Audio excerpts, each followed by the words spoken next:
Hi, it's Michael from Better Marks in Maths here, and you're about to find out the top 10 mistakes that most students make in maths and how to avoid them.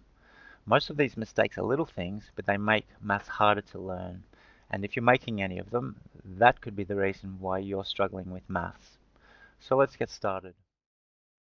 One of the first things you need to do is be organized with your bookwork, and making mistakes here will have a big impact on how well you do in maths. So the first mistake you might be making is not putting a heading on each page of your work. Why is the heading so important? Because it reminds you of what is on each page of work that you do. It's like a brief summary of each page, and by not having it on each page, you'll find it harder to connect the name of each topic with the types of questions in those topics. And this will make it harder for you to remember things in maths, and it could be a reason why you have mental blanks in your tests. The other thing that will happen if you don't have headings is that it will take you a lot more time to find the exercises and certain questions that you've already done, because you'll have to look carefully at the types of questions on each page rather than just looking at the heading. So put a heading at the top of your page and you'll find that it's much easier to find things, and you'll also find it easier to remember things in maths. The second mistake is not having the date or page number at the top of every page of work that you do. Having the date will make it easy for you to know how long ago you did each exercise. Why is this important to know? Because if you have any unfinished work, then your teacher or tutor can see how long ago you did it and then help you to get that work finished. It's also a reminder for you as well to let you know that it still hasn't been done. And the other reason why you need to have the date on each page, especially if you do your work on loose leaf sheets, like A4 sheets, is that you can use it as a way to keep all those sheets in the correct order. It's really important to keep your work in the correct order, and having the date on every page will make it easy for you to do this. And the other thing you need to do, or to have at the top of your page, is the page number of the exercise you're up to. If you have it there, you'll find that it only takes seconds to open your textbook at the right page instead of taking minutes flicking back and forth trying to remember where you're up to.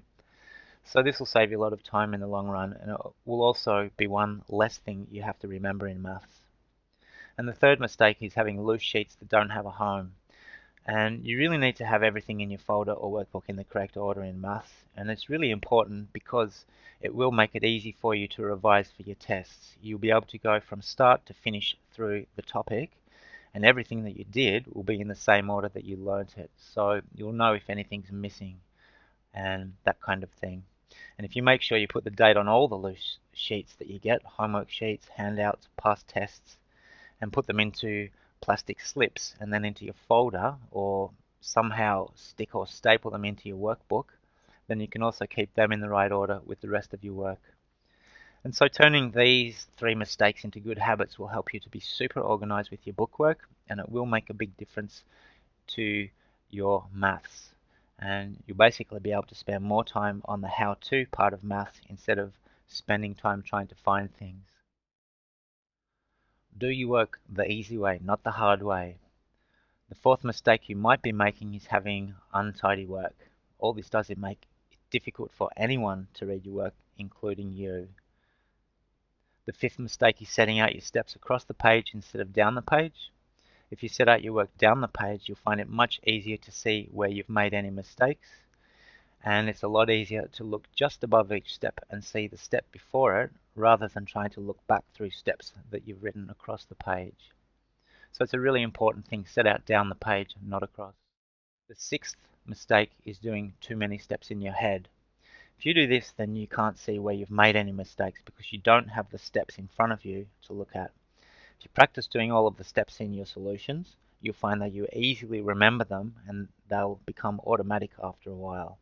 And this is what you want to be happening in your tests and exams. You don't want to be thinking about what the next step is when you're doing the questions in the test. What you want to be spending most of your time thinking about is how to solve each problem. And if you've practiced the steps enough times, you'll know and remember them more easily, and you'll be able to do this in a test. That is, thinking more about how to solve each problem instead of trying to remember the steps. The seventh mistake is using pen instead of grey lead pencil. Using pen is really good for headings and question numbers and drawing the axes for graphs and things like that, but you'll do much better in maths if you use grey lead pencil for your working out. Why? basically because it's easier to fix your mistakes, and everyone makes them in maths, including myself. And you're going to be better off using pencil and rubbing out your mistakes and having another go instead of scribbling out any mistakes that you've made by using pen or using liquid paper to fix them. Grey letter is really the easy way to go. And having scribbled out work all over your page will only make it harder for you to take in the information. One reason you might be using pen is because it looks neater than pencil, and that's true, it does. But you might not understand the maths you're learning, so you're doing nice, neat work instead, so you feel like you're achieving something. And by focusing on making your work look nice and neat and trying to avoid making mistakes, it stops you from focusing on how to solve the problem. And what's really important here is that you do nice, neat work, but do it with pencil and don't worry about making mistakes. And if you don't know how to solve the problem, then ask for help.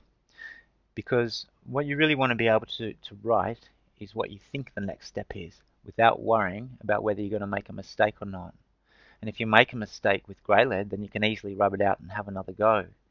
And the other point here is that if you don't really understand the maths and you're worried about making mistakes, just change to grey lead anyway, have a go, and if you get stuck, then ask for help.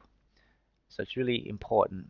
And the pencil will make a big difference, and you'll end up saving time, and when you do get help and understand how to solve the problems, you'll have a page of correct answers because you've rubbed out all of your mistakes and written the right answers in.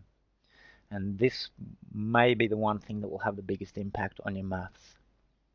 So I encourage you to change from using pen, if you're still using pen, to use grey lead and rub out your mistakes. Understanding the maths.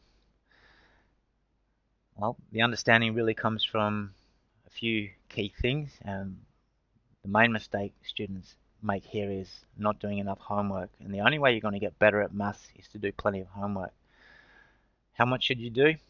You really need to do enough questions in the exercise so that you know how to do them.